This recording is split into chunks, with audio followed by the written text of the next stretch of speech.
Then we can start the things. Assalamu alaikum everyone, one more time. So, today I'm gonna be the first speaker of the topic, and today I would like to dive into the world of the environment and learn some very topic-specified vocabulary, useful for both speaking and for writing. So, let's get then started. Just by the picture, I would like you guys to try to guess what can you see in the picture. So, forest, plants, yes? And what color is this? Like, all of them are green, yes? Full of green and no other colors. So, for this very word, we have lush. It is adjective, and we use this word when we want to describe some untouched vegetation, not traced by human trace. There was no human, that's why it is lush, untouched, and not harmed. So, just before we move on to speaking, I would like to make some pairs within the group we have here, and then we will start speaking, okay?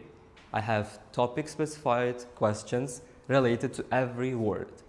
And now I'll make the things short and sweet, so everyone will be paired within their partners. You guys together will be okay? You girls together, you together with her, and you will be with him.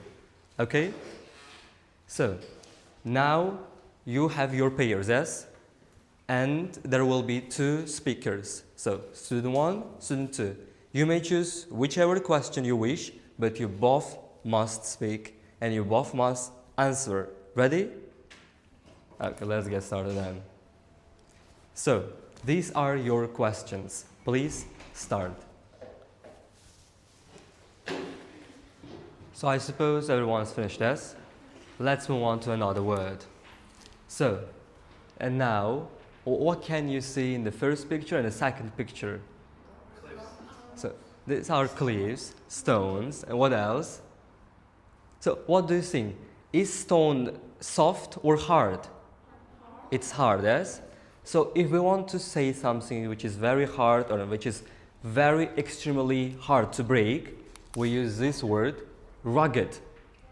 So rugged, it is adjective and means describe something with a rough or broken surface. You see? So now we will move on to questions. Again, we will be speaking, but this time I'll change the partners. Every time I'll be changing partners, okay? So, you girl will be together with her. You please with her now. You with her. And you will be with her, okay? You two together, you were together, yes? You with her, and you will be with him.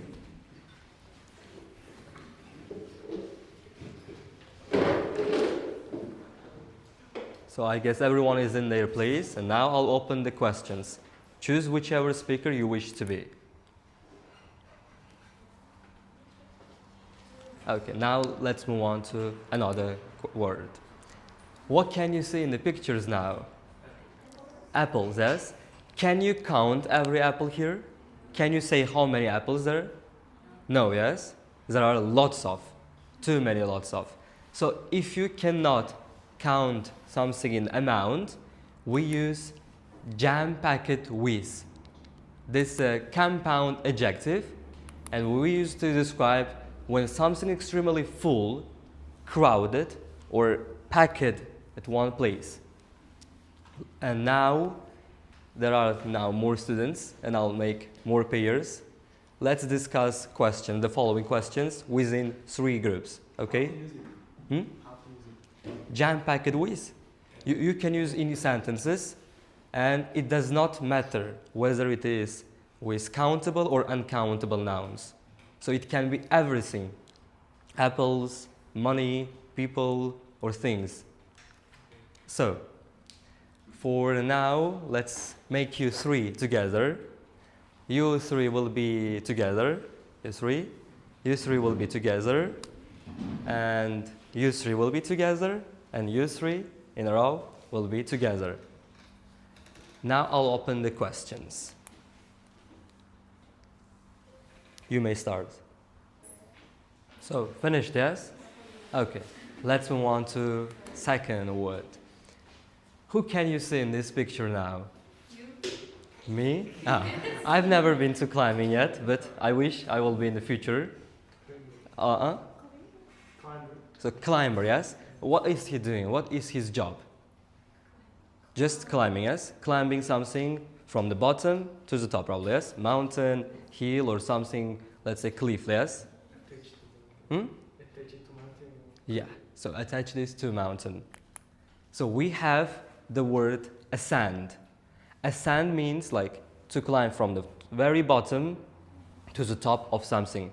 It can be mountain, it can be building. Have you ever seen someone cleaning a very tall buildings with their like equipment? So they are ascending.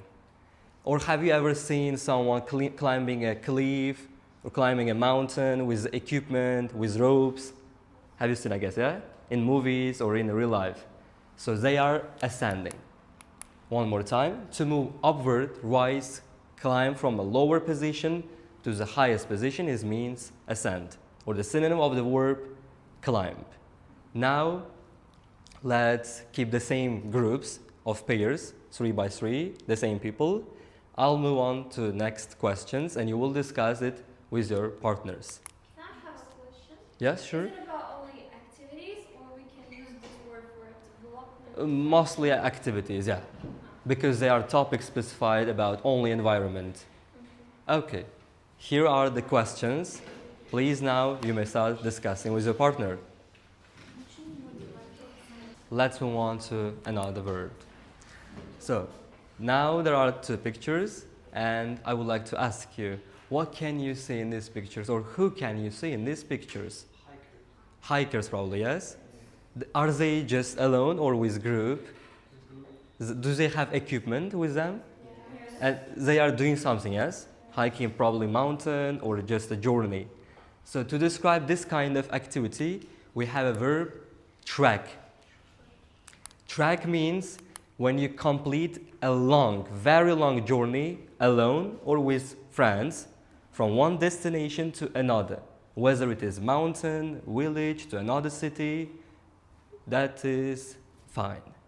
So, now, just before I move on to questions one more time, I'll change the pairs now, because 3 by 3 is a bit difficult, I guess. Let's make it 2 by 2, okay? So, you two together will be, you two will be together with her, you two together. Okay, you will be with her, you will be with her, and you will be with her. You two together, girls, and you boy two together, okay? Now, choose which speaker you're gonna be and choose the question you want to ask your partner. Let's move on. You may start. Let's move on to the next topic. Okay, now I would like to ask, what can you see in these pictures? What is she doing? Diving. Diving into what? Into book. And in the second picture? Into the nature, yes? So, when you dive into, or in other words, when you immerse, reflexive pronoun in, reflexive pronoun means myself, yourself, oneself, themselves, and so on. So when you use this word, if you want to use this word, you need to describe when you involve it in something very deeply. So let's say you have something you like. For example, do you have any hobbies? For example, do you have any hobbies? Yes. What is your hobby? Reading books, yes? Detective books, very good. And yours? Listening to music. Listening to music. So when you want to describe to or say to someone, you love listening to music or you love reading books, you can use this word and say, I immerse myself in listening books. I immerse myself in reading books or listening to music. This will be the same meaning. Okay, now, just before I move on to speakings, I would like to change the pairs one more time. Okay, so you will be with her, okay? She's just right here. Okay. You will be now with her. You will be with her. Okay? You two together. Girls. Okay. You two together, just right behind you. You together. I need to change this part. Very well. Okay. You girl will be together with him. And you with her. And, okay, you will be with me. Yeah. Because we don't have all the partners. So, now I'll open the questions. Choose whichever question or speaker you want to be and ask your partner. Most of all, you both must speak and discuss the questions. Let's get started. Now, let's move on to the following words. So, in these pictures now, what can you see in the first picture? Let's describe the first picture only. A bridge. What else? People. And what are they doing? What do you think? Just walking and wandering around, yes? And do you think anything else? Except people, bridge? Nature, yes? A little bit nature. Okay. What do you think about second picture? Beer and the same people and the same bridge, I guess, yes? What about third picture? who can you see or what can you see? So that's a donkey, yes? What is he doing? What do you think? So he wants to take a picture with you, yes, I guess? Okay, asking for a picture. Maybe, yes. So, this kind of places, they are all in one place. And this kind of places are called sanctuary. What does it mean? Like, have you ever been to zoo? So zoo are enclosure, like all animals are enclosure, yes?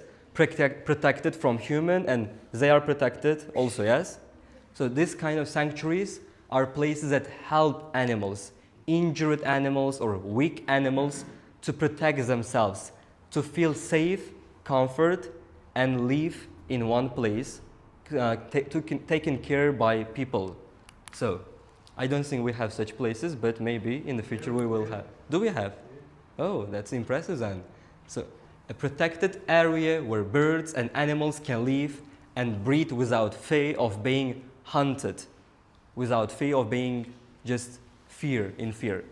Okay, now let's keep the same partners and I'll open the questions. So one more time, you may choose whichever topic, whichever question you wish to ask your partner and start.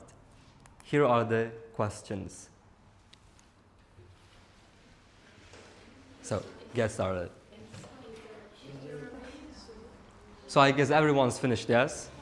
Okay, let's move on to the next topic. So, now there are several pictures and each depict a nature. And what kind of nature do you think there are? What do you see in these pictures? Forest. Only forest? Desert. And what do we have else? Safari. And what kind of things, like the third picture? Tundra. Tundra, I guess the first. Okay. In the third, it's like a forest bite forest, yes? A snowy forest. So when you see such places that are different from each other, but they are not created by people, we call them a biome.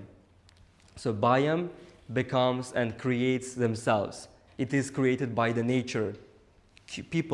Humans cannot create such places, but they are creating themselves on their own.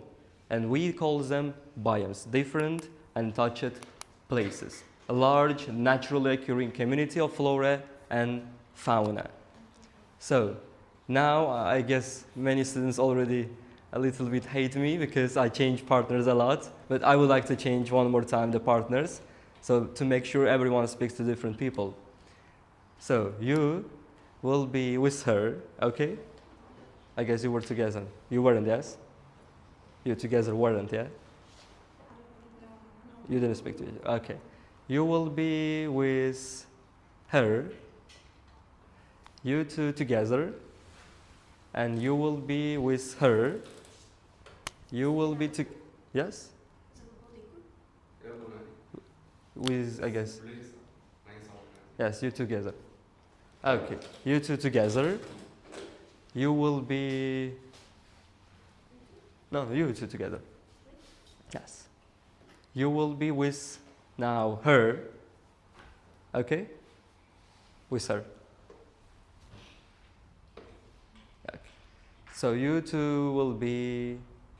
No, you will be with her then, and you with him. Okay? Hello, and you will be with her.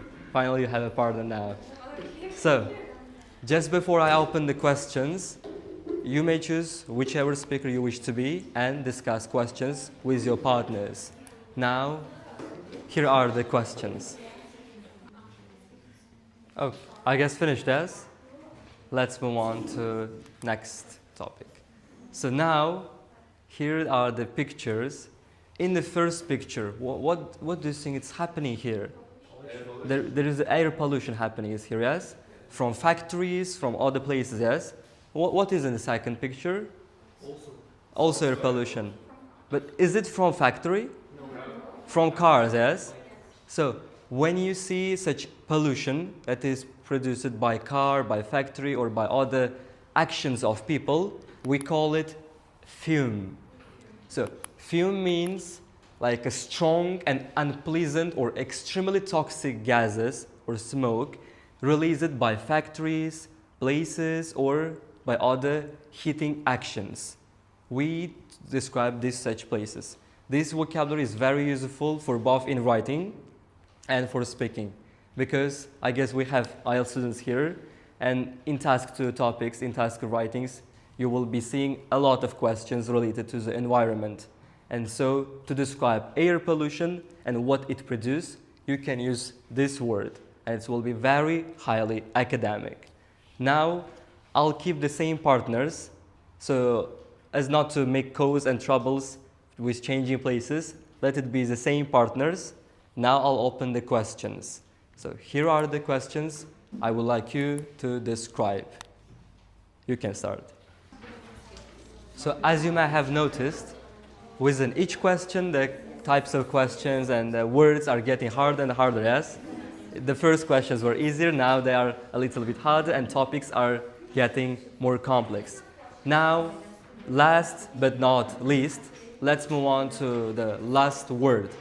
So, what can you see in these two pictures now? So, that's a coast, yes? That's an island or that's a city kind of? That's mostly island, yes? And what is near island? What can you see?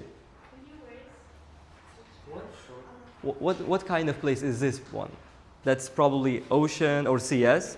So islands surrounded by water. But imagine, like let's say this is a complete island and it's surrounded by ocean. This is island.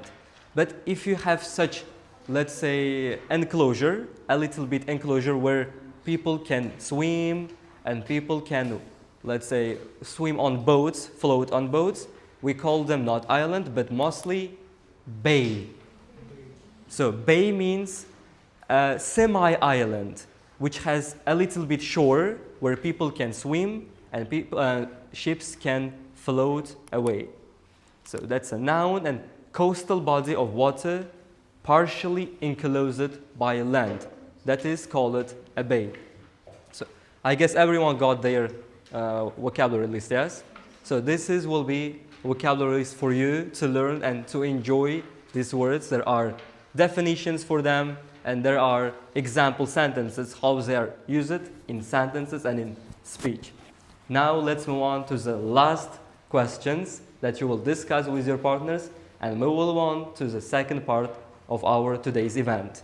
Here are the questions. You may start now describing and discussing together. So I guess everyone's finished, yes? Okay. So this was the last word I showed you and described you and had a speaking partners with you. Just before I will finish my speech, I just want to ask a general question from each one of you. So, do you guys like traveling? So would you like to travel to different places of the world? And I guess here will be my quick notice. When you travel to less crowded places. Be a traveler, not a tourist. Go to less crowded places, visit them, explore, take pictures. I guess taking pictures is a very necessary action. And just enjoy these places whenever you go and wherever you go in the future. But always be cautious, because there can be a danger just looking behind you and waiting for your mistake to be made. So get always prepared, be always prepared, and go always and stay always prepared. And for now, this is the end of my speech. Thank you for today's arrivals. And thank you for having me. And now I'll be quiz my speech to Miss Laziza.